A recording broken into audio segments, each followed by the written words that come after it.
VOA's Anthony LaBruto is in the southern U.S. state of Georgia. Anthony, Georgia was blue for Biden in 2020, but President-elect Donald Trump won the state, turning it red. How did that happen? Hi, Esther. Yes, so it was a little bit of a dramatic night, a little bit of almost a photo finish here in Georgia, especially in Cobb County. Votes were being counted well up until about 2 a.m., a little bit further, although this VOA had already called the state of Georgia. But it has been certainly a long path to victory for Donald Trump here in Georgia. He has won the state by 2 percentage points now, which really blew away that 0.2 of a percentage point that Joe Biden won it in 2020. So definitely a very, very surprising margin of victory for the now president-elect. What would you say, talking to voters there, that was probably the key thing that actually brought them to the polls? It was an interesting conversation with both supporters of Kamala Harris and Donald Trump.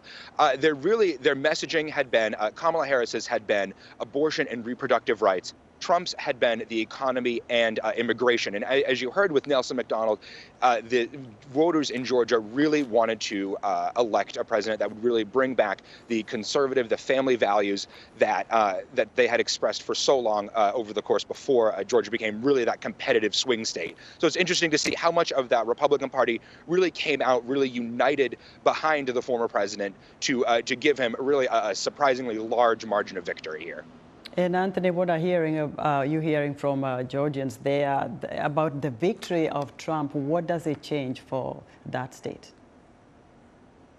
Certainly, it'll be interesting to see where voters in Georgia will see a lot of Trump's policies really being reflected. I think a lot of things that I had heard from Trump voters were really the economy, immigration, really a lot of these issues that, as one voter put it, that they can sit down at a kitchen table and talk about and really feel as middle-class Americans here in a swing county in particular, at least in metropolitan Atlanta. This really has been one of the more swing districts, swing portions of the state. So I think voters really were interested in kind of being persuaded from the two sides as to what each candidate was going to do really for them, their own homes, and their children, and so on.